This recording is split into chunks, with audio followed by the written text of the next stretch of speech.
Hello, everyone. My name is Marjolein. I'm a polyglot language coach, and the goal of my channel is really to give you all the tools and confidence you need to learn foreign languages, even if they're as difficult as Chinese. So in this video, I'll be sharing what I've done over the past 30 or so days and what has really worked for me, so that maybe you could also use that if you decide to learn Chinese, and what things I haven't really done enough and I'm noticing now I should do more. So I really hope that this video helps you to get started with a language like Chinese, and let's get started. So the first thing that worked really well for me was to commit to the language, because I have tried to learn Chinese in the past before, and I just always seem to stop after, whether it was one day or a few days. I would just be like, nah. And in this case, commitment is really what you need to start. So for this journey, I decided to commit to a Chinese friend I have.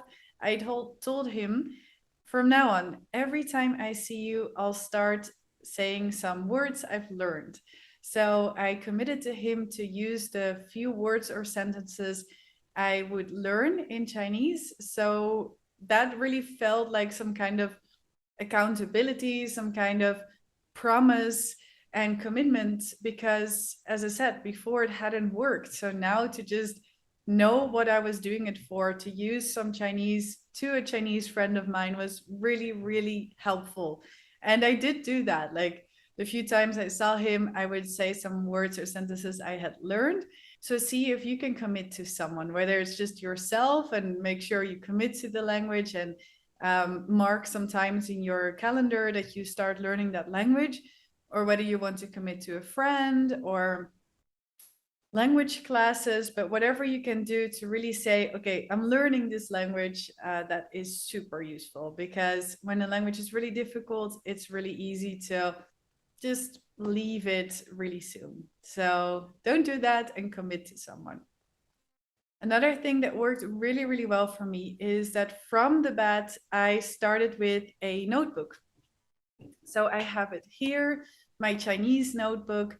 And this is really key, because even if you use digital resources, like, we need to have something practical, something concrete, something we can hold on to when we're learning a language. Because when we, for example, have an app, it's so easy to go through the modules and then actually completely forget what you've been studying. And so when you have something concrete, something practical, it is really useful. So this is my Chinese notebook, and I wrote down all the important structures I need to know, like I want to, I like, I have, and some keywords that I know I'll be using. So I don't know what I would do without it, honestly. Like, this is everything I know in Chinese so far, and I think it's really useful to have it like just in one place. Even if you're learning multiple languages, just have one notebook for it and see your progress. And also, when you're using an app, it's extremely useful because you can go back to what you've already learned, and it makes sense. It makes the exercises a lot easier. You know, you already have it somewhere in your notebook, so you can kind of cheat if you've forgotten. Another thing that worked extremely well for me is to have a resource that you really like. And in my case, it was a resource that was recommended to me by a friend who also learns a lot of languages like Chinese. And he told me about an app called Hello Chinese. This is not sponsored, by the way, but I decided to use it and check out what I thought of it. And I really liked it because of many reasons. The most important thing is that they help you to form sentences. It's not an app that is made only to teach you some words. It's an app that's made to teach you sentences. And so I really like the fact that now I'm able to say some short sentences in Chinese and to ask some questions, because in some apps, they would only teach you words like apple or monkey or whatever. But in this app, they really prioritize you knowing how to say my birthday is on, or do you have rice, or I would like a spoon, and all of that. So really, really concrete sentences that I know I can use in conversation, and that in fact I have already used in some conversations. So that's another thing that worked really well for me, is to have a few super short conversations. And I would have like a cheat sheet. I would, for example, before I'd meet my friend, I would write down a few sentences and questions that I could use on him. And then I would meet him and then put away my cheat sheet and just ask him, like, oh, do you like this? Do you like that? And so that really worked for me. Obviously, my tones were really, really off, but he still understood me. So, in case you are really scared to start using Chinese, just do it. And surprisingly enough, a lot of native speakers actually understand those that learn Chinese, even if the tones are completely wrong, but out of context, you know. So, with really basic sentences, they still get the idea. So, don't be afraid to use it and just give it a go and see if they understand. So, that worked really well for me. Another thing that was really good about the past 30 or so days is that I actually was super consistent. And this is not something I always am. And so I was really happy to see that I did really study Chinese for more or less 30 something days in a row. And here you can see it. So one day I did study it, but I didn't get all the points I needed. And another day I just forgot. So being consistent was only possible because of two reasons. First of all, the app has the daily strike badge. And so I really wanted to make sure I would get that badge. And the other thing that made it possible is that I have my notebook laying on my desk. And every time I walk past my desk, I see my notebook and it's like a reminder, hey, have you studied Chinese today? And I noticed when I would put my notebook somewhere else in another corner, I would sometimes forget. But putting it in a place where you can see your notebook, it's kind of like a reminder, like, hey, have you studied today? So for me, that also worked really well, having like a reminder. You could also, of course, put it in your calendar, like a reminder in the morning or at night, or having a really specific time to study it, whether that's at lunch or after dinner. But, you know, having a reminder or a specific moment during the day at which you practice this language is key to be consistent. And I noticed that being consistent was great because I feel proud of myself, and I'm taking small steps in Chinese, and that's really helpful. It's really good because, you know, it's a difficult language, and I have a busy life, probably just like a lot of you. And so just being able to do something for 15 to 25 minutes a day was really nice. And from now on, I am planning on spending a little bit of more time on Chinese per day, and I'll do that through cultural things as well, like listening to music, watching some programs, and that's that. So just taking small steps, because if you're learning multiple languages, we don't want to forget about the other languages. We don't want to not improve on those languages. And I'm still very much in contact with Portuguese and with some of the other languages like Catalan. I've been working on my Catalan for many days straight as well at night. And so if you have multiple languages, don't feel bad about just spending 15 to 20 minutes a day on for example, Chinese. You can still add it to your calendar, even if you're busy. And being consistent is key. And speaking, as I mentioned, make sure you get speaking done, even if it's a super short conversation. You know, go to a Chinese friend of yours or book a class online and just be honest about it and say, look, I'm a total beginner. I only know a few phrases. Is it okay if I practice those with you? And finally, another thing that I did, which was really, really useful, was actually making short texts, like writing short texts in Chinese, of course, in Pinyin, which is the alphabet that I can read at the moment.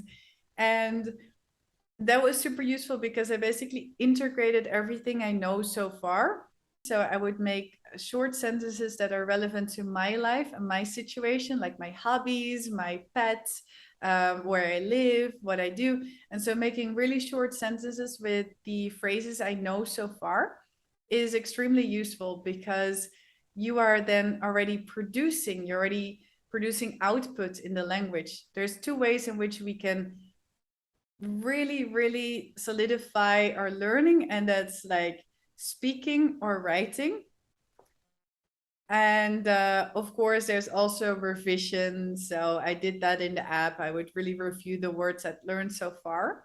But writing short text is extremely useful because you're using what you know until now, and you actually come across some words that you don't know yet in Chinese. And then I would Google that. I would be like, okay, so how do I say I'm from Holland? Or how do I say, something that the app hadn't said? So that worked really well as well. And that's what I will continue doing. What I notice I should be doing more is I should really be working more on my pronunciation. So I've used the app, and the app helps you with the pronunciation, as in they make you repeat what they say, and they have tone markers. So in case you don't know, Chinese has 4 to 5 tones depending on how you count them. And so I was able to understand how it's supposed to be pronounced, but I didn't work enough on it. I noticed that I'm not as confident yet. I mean, of course not. It's only been a little bit more than a month. But I notice I'm not as confident in Chinese as I used to be in Portuguese after a month, for example, because I don't have the confidence yet in my pronunciation. And that's why after my 1 month, I contacted a friend of mine. I told him, hey, how do you say I'm from the Netherlands in Chinese? And he gave me several links to videos on the pronunciation. So he told me, a lot of intermediate speakers actually regret not practicing the pronunciation earlier. And so I realized that I actually have the same issue, that after a month, I know short sentences in Chinese, and some people are able to understand me, but I really don't have the confidence in all the tones and the pronunciation of some letter combinations, in Pinyin, because I haven't practiced that enough. So that's why I booked a pronunciation class on a teaching platform. I often use italki, so link below. And I just told a Chinese teacher, hey, like I really need some help with the pronunciation. And I told her I have more or less 30 sentences. Could we please look at them, and could we practice the pronunciation? And from that class, I noticed that my pronunciation was indeed something I needed to work on. So I told her I'll be back, and I should probably have a pronunciation class at least once a week to get the tones right. Because if you don't know how to pronounce things, then, it's going to be hard to have conversations, because you're not really certain, and it will be harder for people to understand you. So just understanding the importance of pronunciation, understanding the importance of the tones. I'll be booking more classes with a teacher, so he or she can help me with my pronunciation. So apart from working more on my pronunciation and writing more short texts, I'll also be quizzing myself more, because I noticed that with a language like Chinese, where to me still so many words look alike, sound alike, and all those tones that I also need to remember, I notice how important it is to really, really practice those words and review those words. So apart from using the app, I think it's time to take revision into my own hands and make flashcards. Now, a flashcard is just a card, either digital or on paper, that has like Chinese on one side and then English on the other side. And I'm planning on making it on Quizlet, which is a website where you can make digital flashcards, but also paper flashcards. And I'll see which ones work better for me. If I'm more like a digital flashcard person or a paper flashcard person, because usually I don't use flashcards. I really, really rely on natural repetitions. So for example, with Portuguese, I just listen to a lot of songs, like a lot of shows and a lot of things that I really trust that important words will come back. But with a language like Chinese, to start speaking, I need to have the words, I need to remember the tones. And therefore, Chinese is definitely a language in which I think flashcards can work. So, in case you're interested about how all of this will go, I'll make a video in, I don't know, a month or 2 months. And I'll tell you about my progress. And I'll tell you if the flashcards have worked. I'll tell you if the pronunciation classes have worked and what I'll be able to say at that moment. Now, a quick indicator of what my level is like now, and also how bad my pronunciation is right now.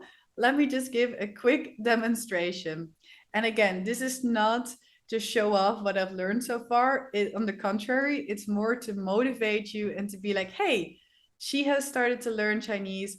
That sounds cool. Let me also just start learning in case you have always wanted to learn it, of course. So let me give a quick demonstration. 我是 Marjolein. 我来自荷兰。我是37。我有狗，它叫 Foki。我们去公园。what else can I say? 我喜欢咖啡。我喜欢虾。